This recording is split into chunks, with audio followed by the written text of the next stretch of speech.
my church journey was also because I was running away from my household. I was always in church, which was good, but at the same time, to be honest, it was also because I was trying to avoid my home situation. My home situation wasn't always easy. I didn't feel accepted all the time, and I finally found, a place of belonging. And I think that every individual wants to find a place of belonging, but sometimes that could also be a hiding place where you're running towards, working so that you can avoid your personal life. Hi everyone, welcome back to Breaking the Silence, the podcast. I am so happy to be back with you.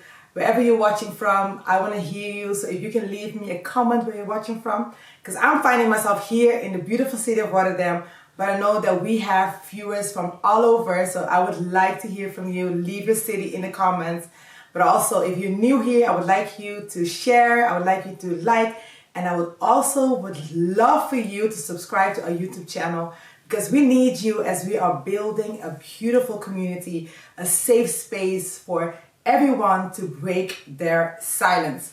And I want to share with you a little bit of my vision for Breaking the Silence today before we dive into this episode. Our vision is to inspire as many as we can, as we are being very transparent, as we are being vulnerable, as we're sharing our deepest secrets. I believe that there's so many others that could relate. As my story is being sent out into this world, I believe that there's many that could, relate to it. And I pray that many will experience the freedom that I now have. I don't know if you've listened to the first episode, Jaji. This is the second episode of Jaji. And if you've listened to that episode, you can hear me sharing about my deepest secrets, that I had as a little girl that I had to carry with me. And those secrets held me captive for a very long time. But now that those secrets are no longer secrets, I feel so much freedom and I feel so much liberty. And that freedom and the liberty that I'm experiencing right now in my personal life, I believe that every single one of you deserve that same freedom. You don't have to be bound by secrets. You don't have to be bound by, especially family secrets. Family secrets are being hidden for so many years after years, generation to generation, are keeping us bound. And I believe that our generation, that our children deserve the best version of who we are. My future children, they deserve the best mother. And that mother should be free. She should be free from having secrets. She should be free of trauma. She should be free of taboo. I believe that I want to create my house, my future household is going to be a household with so much freedom. And that freedom we can only obtain when we go back to our history. We go back to where we come from. And we really deal with those generational traumas, generational secrets. And as I shared with you last week, Jaji was a very responsible girl because she was the oldest daughter. And I also want to say that it's not always the oldest child that feels the responsibility of the oldest child. So sometimes maybe you're the second child, but it's you that very responsible. Sometimes because maybe the first daughter didn't really care. Sometimes it's the second daughter or the second son that feels a responsibility. And sometimes it's even the third one. So, so I'm not saying that it's always the first child that feels the biggest responsibility. It could be you. You could be the person that feels responsible.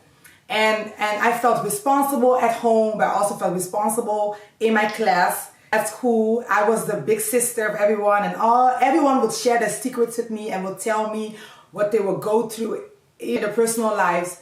And I was a very popular girl. I think I'm an introvert. I don't think everybody would believe that, but I am more of an introvert now that I'm becoming older. I realize that.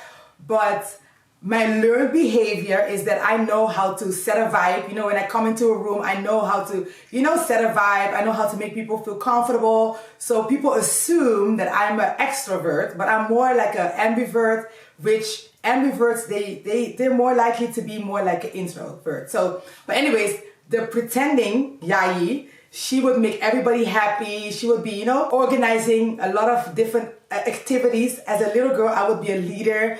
And I would literally, I would literally say, I'm the leader. You know, I would say, I'm the leader and everybody's going to follow. But I would give everybody instructions.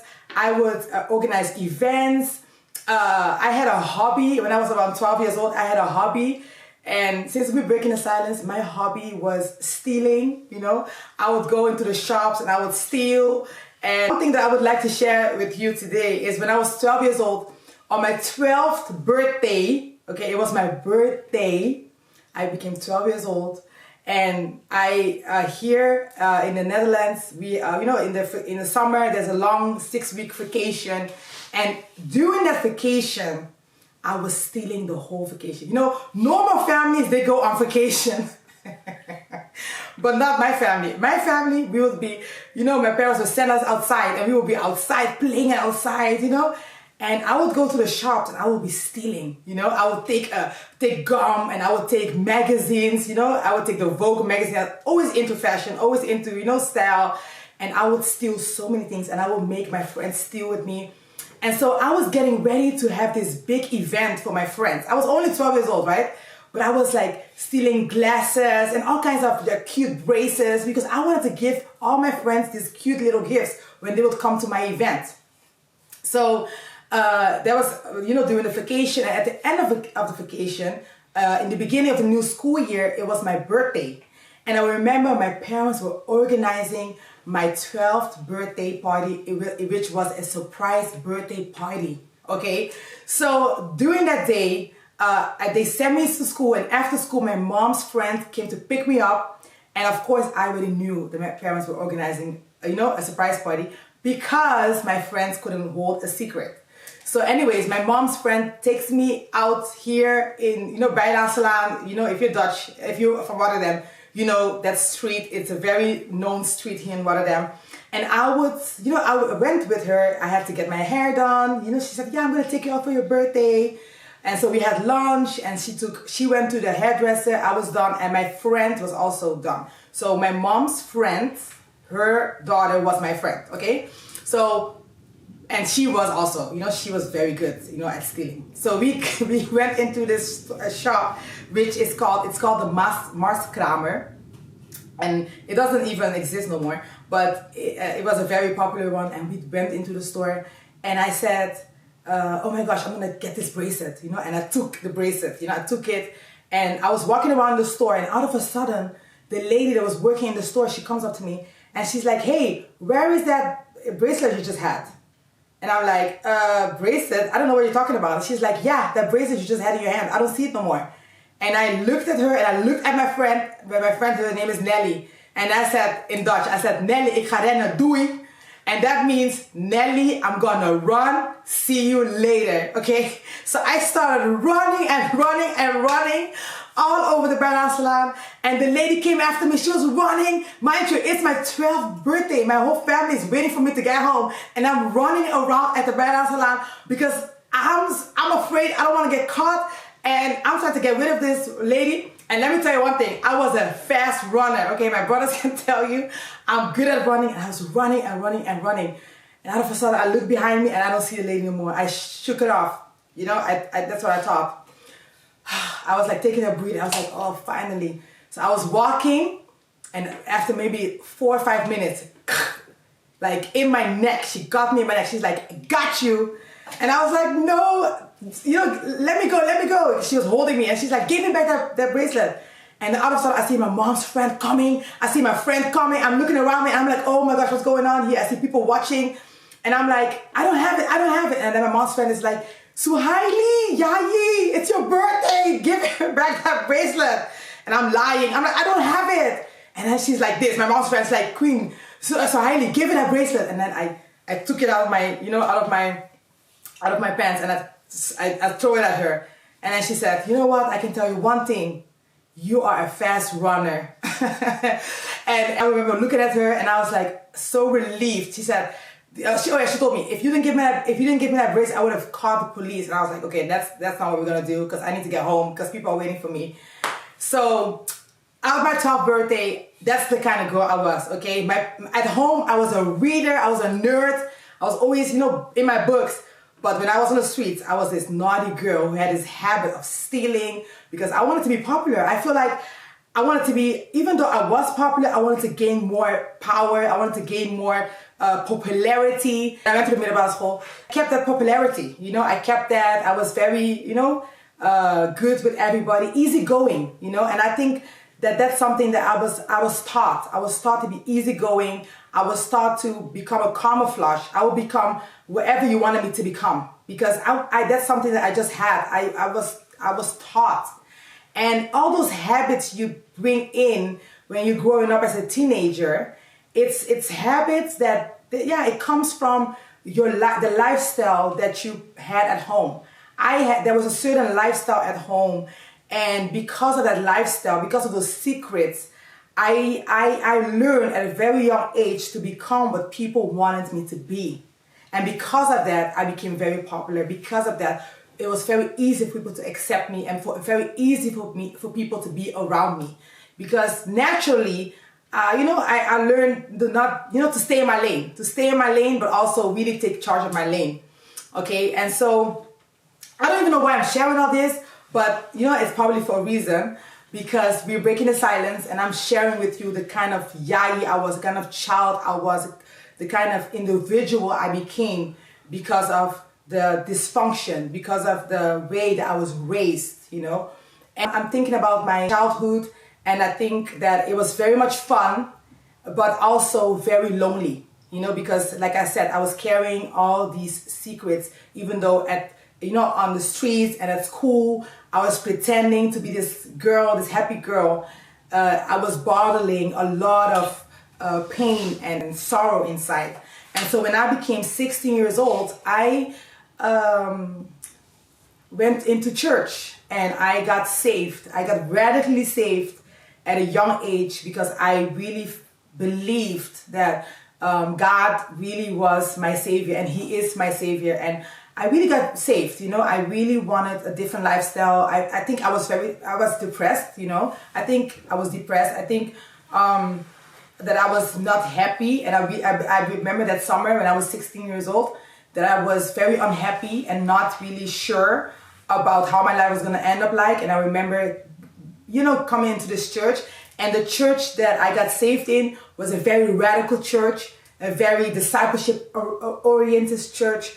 There was a very strong culture of discipleship and creating an environment where young people could really serve God. And I thank God for that season of my life, because I really needed it. I do have to mention that, thinking back, beginning journey as a newborn Christian, that yes, I was being discipled. There's also something that I really want to shine light upon. And there's a difference between really discipling somebody and teaching people how to do church. I think that in my journey, it was very easy for me to do church. Yes, I fell in love with God because he really saved me. But at the same time, very easily, I started really, taking a very big part in doing church, which is really serving in church. And don't get me wrong, I am for the church. Sometimes when I talk about breaking the silence and I talk about the topics that I would like to talk about, people get afraid.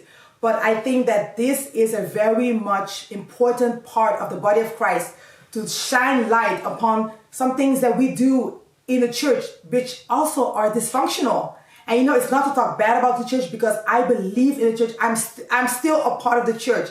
And that's why I believe in breaking the silence. I believe that as a body, that we are all playing our part. And I think that this is a very crucial season in this lifetime to break taboo also about the things that are sometimes going on in church, with good intentions, because I think that everything that I was taught in church was taught to me with good intentions. It was taught to me to reach my full potential. I also know that there was a lot of things that were not taught to me in church. I was never taught in church to talk about my emotions. There was no room in church to really talk about, those deep rooted trauma, things that are happening in your life. And let's be for real.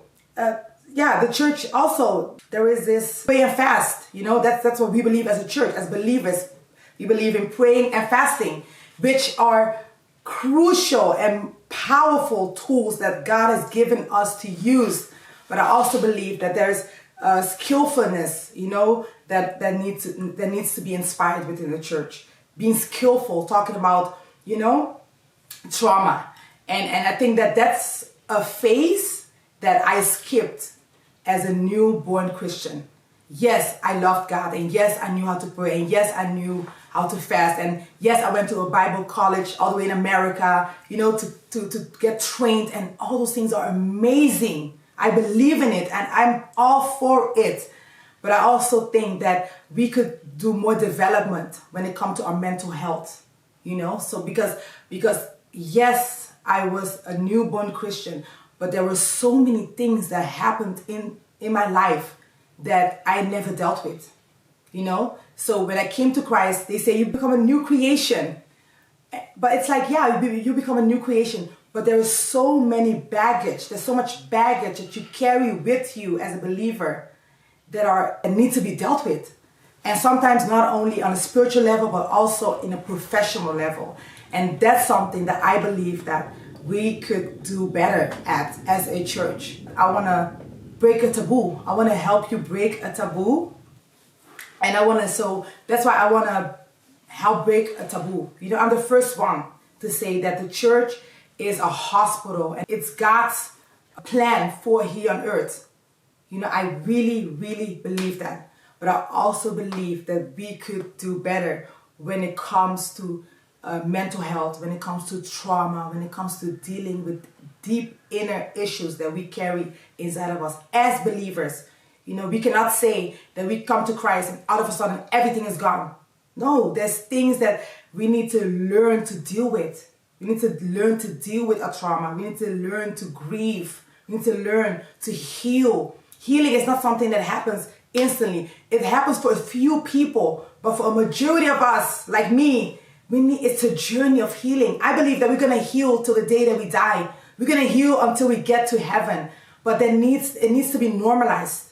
I think that even being sensitive, I was taught to soldier it up. Soldier it up. Get ready. Get enlisted. Get in the army. But is that really what Christ wants us to do every single day of our life? Don't you think that he wants to also serve us? Don't you think that he also wants to, wants us to be at his feet, where he's able to speak to us and teach us these things, and where he wants to really serve us in those areas that are hurtful and painful? Don't you think that he wants to remind us of who he really is and what he wants to do within our personal life? This is what breaking the silence is about. Breaking the silence is not so much about what's going on the outside. Ministry is what's going on the outside. But I believe that breaking the silence and what Jesus wants to do is from the inside.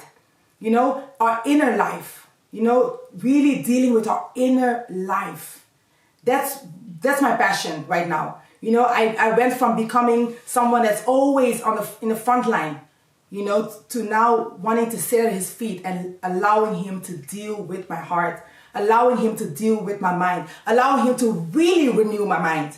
Not just say, hey, God, renew my mind, but really teach me from A to B to C what it is to being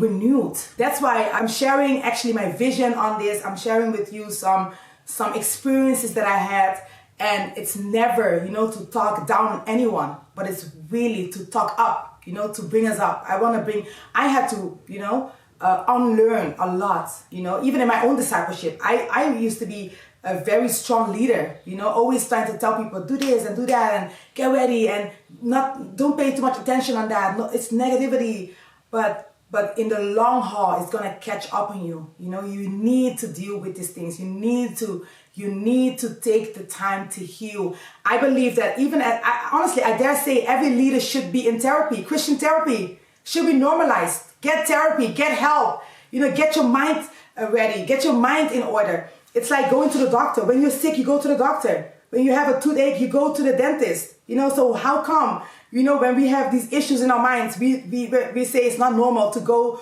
to a therapist.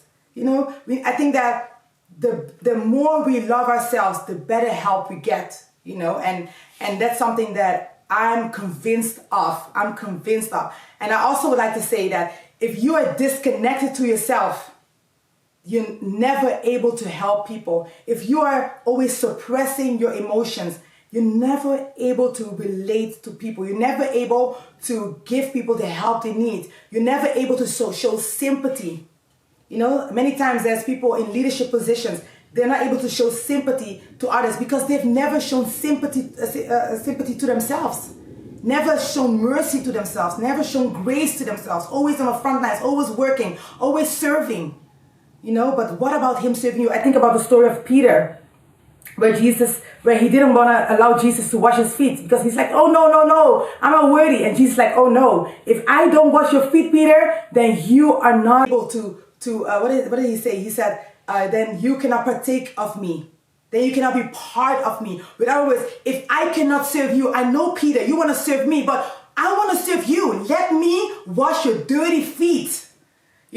Queen, I need you to allow me to wash your dirty feet. Let me clean you up, girl. You don't have it together, Peter. You don't have it together, Queen. You do not have it together. Let me clean you. Let me serve you. Let me heal you. That's what breaking the silence is about. It's about allowing God to serve us. And I think that sometimes I think back about my life, and I always wanted to serve God. But I had a hard time when he wanted to serve me. And this is what breaking the silence is about. Breaking the silence is about allowing you to get the help that you need. And I'm not saying that I have all the right words and I have all the knowledge, but I have some experience, and I might get you connected to others that could help you get further in life. Because we cannot do this alone. We cannot walk this journey alone. We need others to inspire us, to help us, to speak life into us, and to help us, push us further into the right direction, into the future, into becoming the highest version of yourself. Another thing, when I think about discipleship, is that sometimes we want to get people to to become more like us. But I believe that we should want to get people to become the highest version of themselves. Who are they called? Who did God call them to be? That we should allow people to, be themselves, their personality. We should work with people, according to their character, but their personality. Who are they? What makes them happy? What makes them bubbly? What makes them smile? What makes them sad?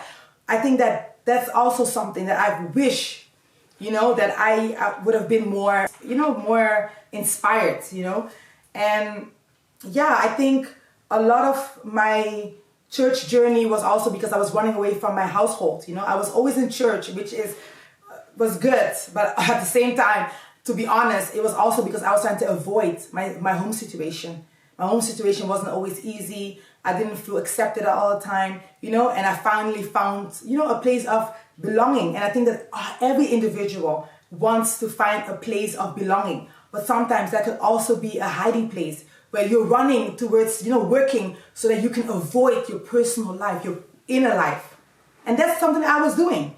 Not in that time, I didn't know it. In that time, I really sincerely thought that I was doing it for all the right reasons. But when I really think about it and I really have to reflect, to be honest with you, I was avoiding my life. I was avoiding my personal life. I was avoiding my parents. I was avoiding the drama. I was avoiding, all the things that, I really wasn't ready to deal with. I was avoiding my own life. And so my question to you is, where are you at today? What are you running away from?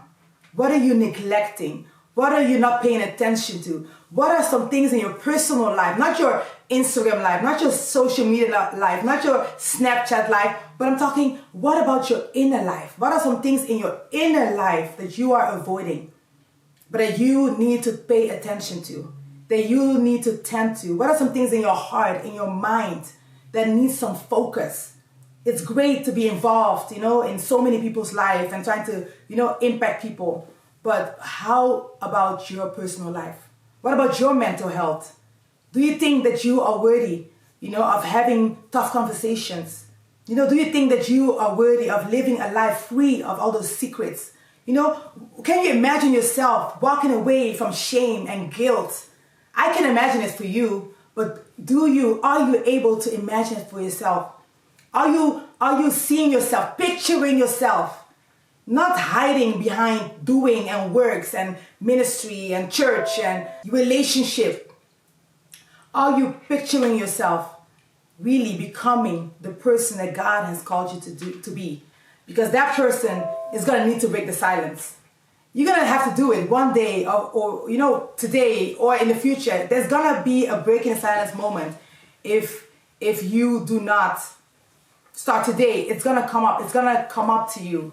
So with this episode, I pray that I've inspired you to take a deep inner look to where you come from, to what are some habits that you have developed that are learned behavior. And I pray that you will not be afraid to take inventory and look back at your life and really start working on those areas that need some attention. And so this was episode 2. It's called Jaji again, part 2. I want to hear from you. I want to connect with you. I want to hear from you. So please, leave something in the comments. Let's connect and let's keep breaking the silence. I see you next week. Bye bye. I would like to ask you to subscribe to our YouTube channel and to leave a comment. And also, I would like for you to share this video to your friends, to your family, because I believe that we're building a community, and I think that your support will also help. So yeah, let's do this.